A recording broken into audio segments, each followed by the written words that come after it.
एक शाम प्राची टीवी पर सीरियल देख रही होती है। तभी उसकी सास वहां आती है। अरे सीरियल में तो ऐसे मग्न है जैसे आज रात का खाना पड़ोसी आकर बनाएंगे। मुझे पता ही नहीं था आपने अपने बेटे की शादी पड़ोस में भी की हुई है। हैं? मतलब? मतलब इस घर में सारा काम बहू ही करती है, आप तो सिर्फ खर्राटे मारती हैं। अच्छा जी, फिलहाल तो तुम आराम फरमा रही हो, चलो जाओ, ये मेरे टीवी देखने का समय है। आहा, इसीलिए मुझे भगाया जा रहा है।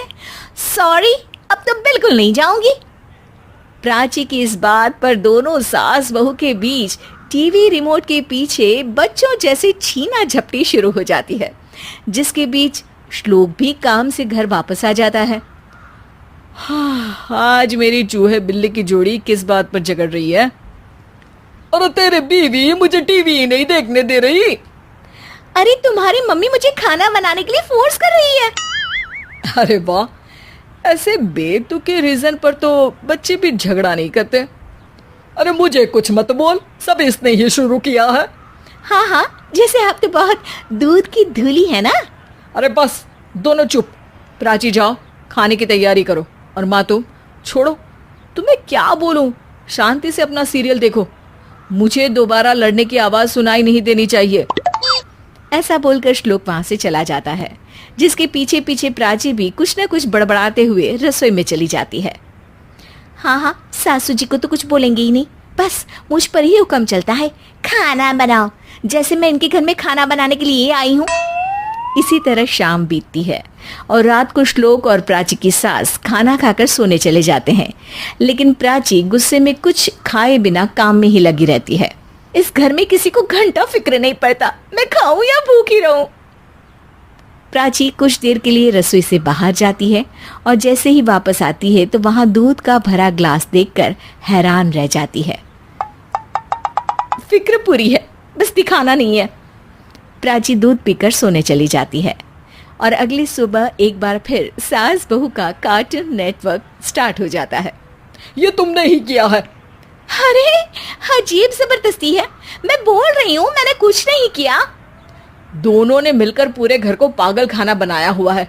यहाँ कोई नॉर्मल इंसान तो रह ही नहीं सकता, इसीलिए अब पड़ोसी क्या रिश्तेदार भी घर आने से कतराते हैं। और सुन बेटे, तू भी चंगा, तेरी माँ भी चंगी, तेरी बीवी भी चंगी, रिश्तेदार। हाँ जी, आपको नहीं पता क्या, गंगाधर ही शक्तिमान है, रिश्तेदार ही। हाँ हाँ, बस समझ गया। कभी जानवरों जैसे लड़ेंगी तो कभी जुगलबंदी करेंगी। भाई मैं आप दोनों के बीच में नहीं फंसना चाहता। सास बहू की इस मनमौजी जोड़ी से परेशान होकर श्लोक अपना सिर खुजलाता वहां से चला जाता है। चलो अब मैं भी कीर्तन में जा रही हूँ। इस पर जैसे ही सास कमरे में अपना पर्स लेने जाती है तो वहां नाश्ते की प्लेट रखी देख मुस्कुराने लगती है और नाश्ता करके घर से बाहर निकलते हुए कुछ पैसे टेबल पर रख जाती है, जिसके कुछ देर बाद सिलेंडर वाला घर आता है। ओ मुरी मैया, मैं सिलेंडर के बारे में तो बिल्कुल भूल ही गई थी। घर खर्च के सारे पैसे भी मम्मी के पास है और श्लोक से बोला तो उल्टा 4 बात सुनाएंगे। प्राची ये सोच ही रही होती है कि अचानक उसका चेहरा चमक उठता है और वो घर में आकर इधर उधर देखने लगती है।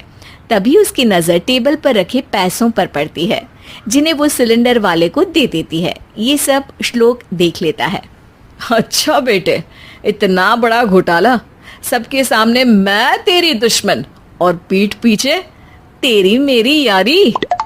इस पर श्लोक एक प्लान बनाता है और शाम को सब एक साथ बैठे होने पर बोलने लगता है। माँ, तुम दोनों की बहुत लड़ाई होती है, इसलिए मैं सोच रहा हूँ कि प्राची को उसके घर छोड़ाऊं, इससे वो भी खुश रहेगी और तुम भी। अचानक श्लोक की ये बात सुनकर सास बहू शौक से उसकी तरफ देखती हैं।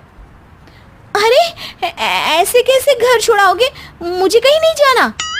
अरे तुमने बोला नहीं पर मैंने सुन लिया, तुम्हें मम्मी के साथ रहना अच्छा नहीं लगता, मुझे पता है।